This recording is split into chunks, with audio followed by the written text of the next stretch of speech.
Olá pessoal, tudo bem com vocês, meus queridos alunos do terceiro SIC, terceiro ADM, na nossa matéria Noções de Direito. Então pessoal, a nossa primeira videoaula aí em novo formato aí, permitido pelo MEC. Pessoal, nós estávamos na última aula,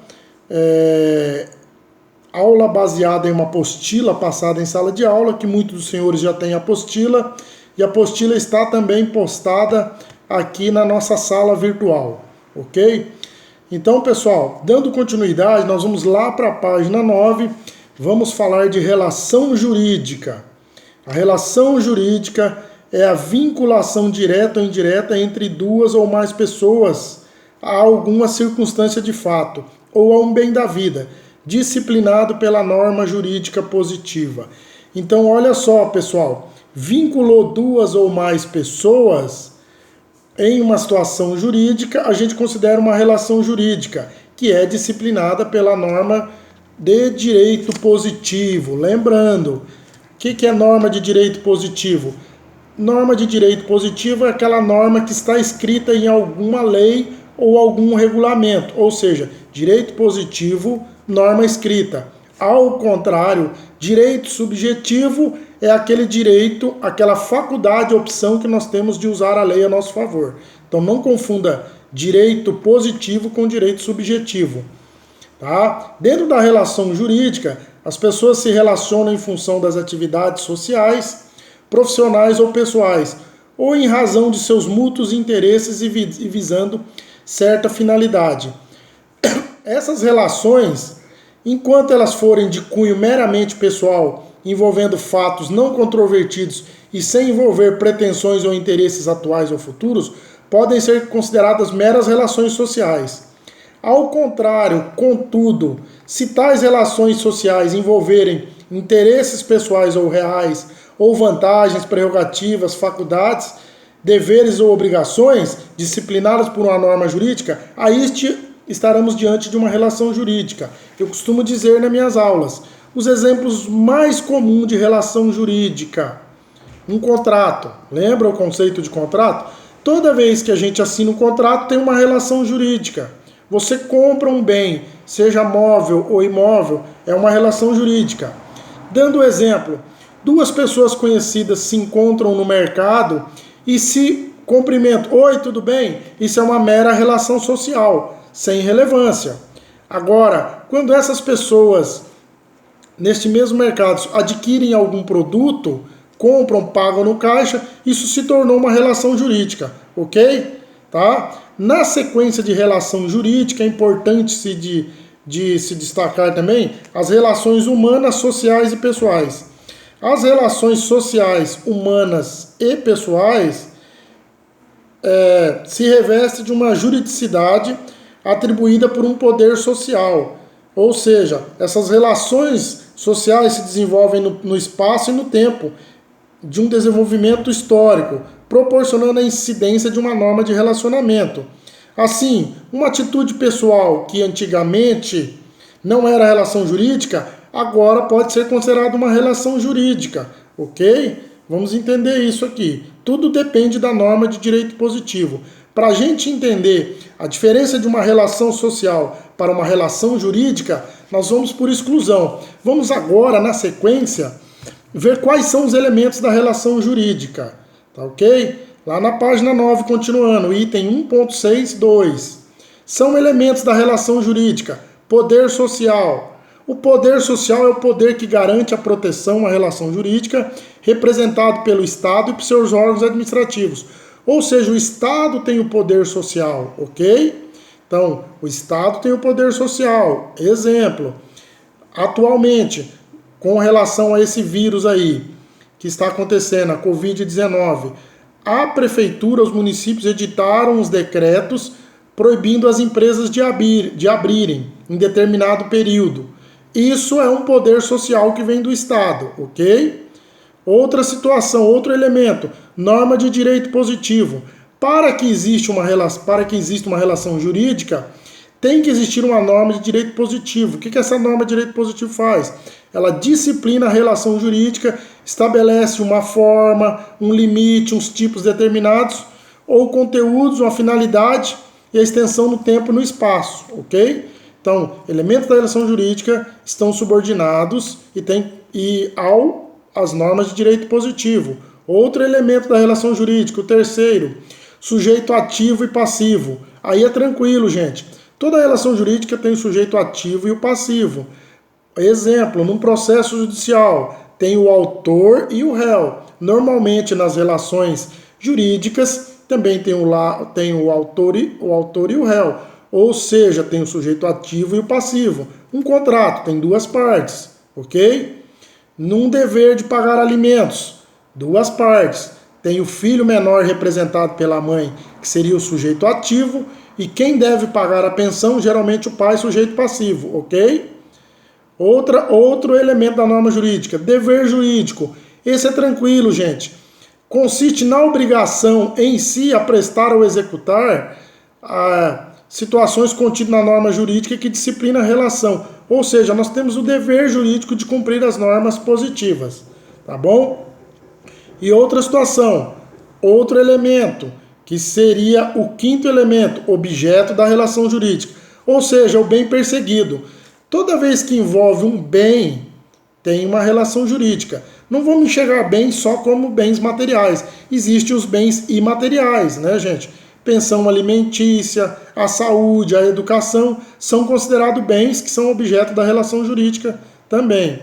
E o fato jurídico, como sexto elemento, isso são os acontecimentos da vida que envolvem a relação e está previsto em alguma norma jurídica. Então teve o fato jurídico, tem a relação jurídica, tá? E o último aqui, o interesse e a subordinação. São elementos motores das vontades dos sujeitos vinculados ao objeto. Então você tem um interesse em determinada situação. Esse seu interesse, ele está protegido por lei? Se estiver protegido por lei, ele é uma relação jurídica e deve existir um objeto, tá? Vamos por exemplo, a muleta do nosso pensamento. A pensão alimentícia não tem um objeto?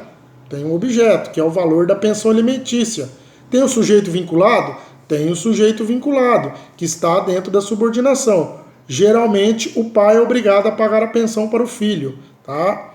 Ok? Dando sequência para a gente entender os elementos, para finalizar aqui os elementos da relação jurídica, nós vamos passar na sequência para as fontes do direito. Gente, o que seria fontes do direito?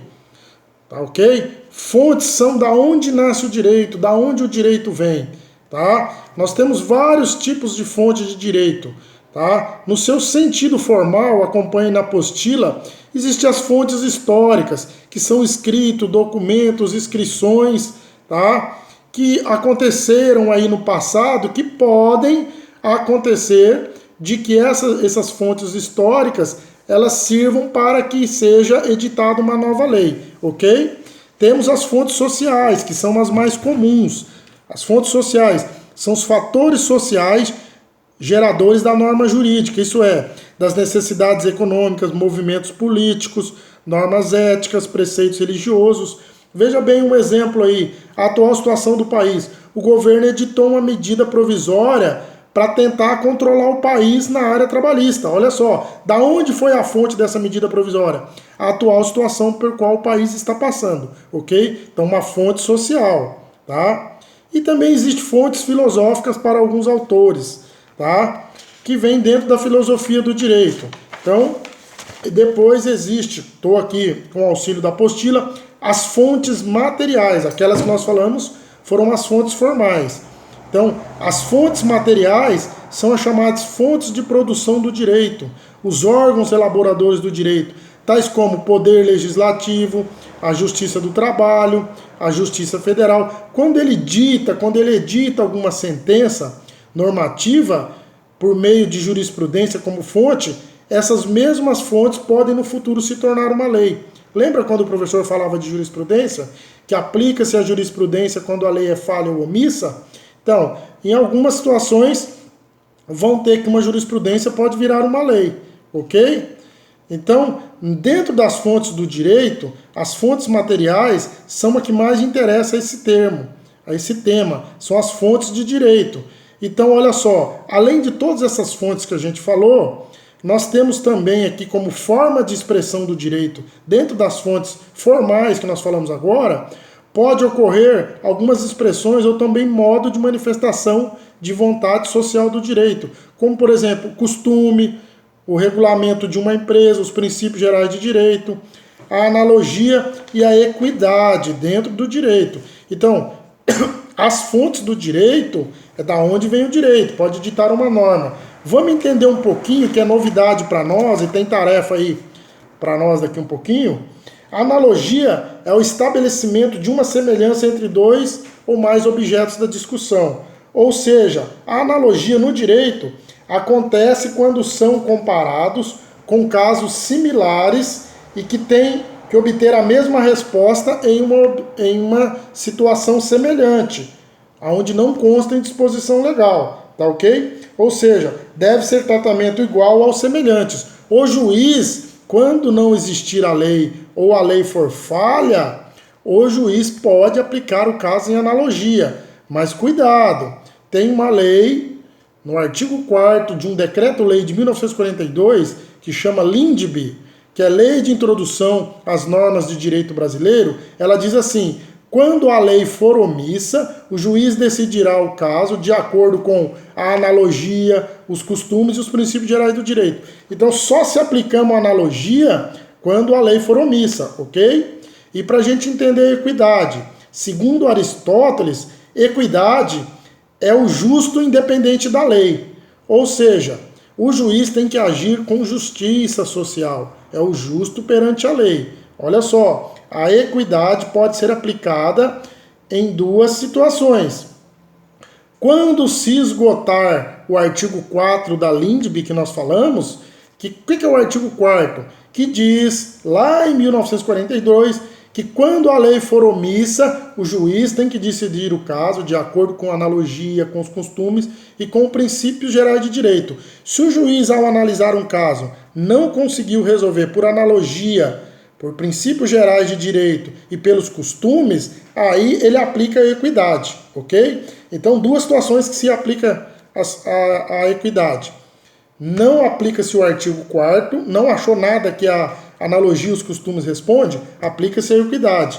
Outras situações, quando estiver prescrita em lei, vai ter situações que a lei manda aplicar a equidade. Vocês vão ver lá no artigo 7º do Código de Defesa do Consumidor, lá no artigo 8º da CLT e no artigo 6º do CDC, ok? Então, decidir com equidade é decidir com base na justiça, tá? E com base nos princípios que orientam o ordenamento jurídico. Mas olha só, decidir com equidade quando a lei for omissa, ok?